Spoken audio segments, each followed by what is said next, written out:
সকলোলৈকে নমস্কাৰ মোৰ পুনৰ নতুন ভিডিঅ'লৈ যদি আগৰ ভিডিঅ'টো চোৱা নাই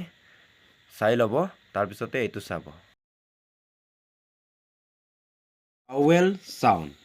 অসমীয়াত কি কয় স্বৰবৰ্ণৰ উচ্চাৰণ স্বৰবৰ্ণ মানে কি হয় এনেকা ক'লে আমি এনেকা ক'ব লাগিব যি বৰ্ণই আন বৰ্ণ অহাই নোলোৱাকৈ উচ্চাৰণ কৰিব পাৰে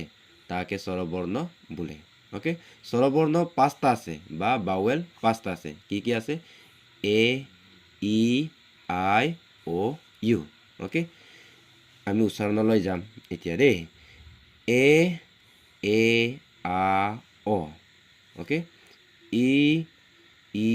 এ আ আই ই আ অ আ উ ইউ উ আ ওকে বুজি পালো ন এনেকা উচ্চাৰণ কৰে দেই এতিয়া লিখি লোৱা এতিয়া আকৌ আমি নেক্সটলৈ যাম দেই কনচনেন্ট সাউন্ড মানে অসমীয়াত কয় ব্যঞ্জন বৰ্ণৰ উচ্চাৰণ ওকে ব্যঞ্জন বৰ্ণ মানে কি হয়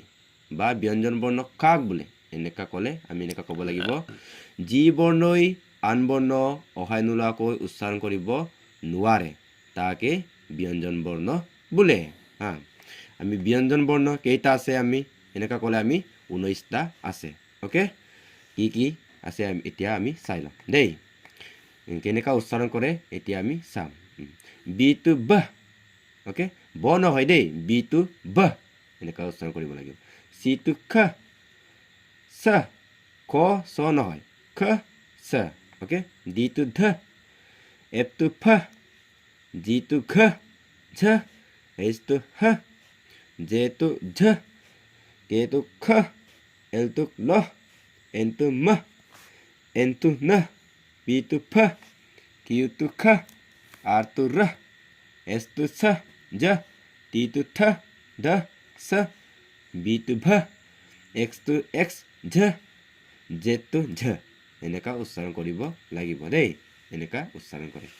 সেমি ভাৱেল সাউন্ড অসমীয়াত কি কয় অৰ্ধ স্বৰবৰ্ণৰ উচ্চাৰণ ওকে অৰ্ধ মানে কি কয় অৰ্ধ মানে হ'ল আধা হা তাৰপিছত বৰ্ণ মানে হ'ল আখৰ বা লেটাৰ ওকে অৰ্ধ স্বৰবৰ্ণ দুটা আছে ডব্লিউ আৰু ৱাই ডব্লিউৰ উচ্চাৰণটো ৱহ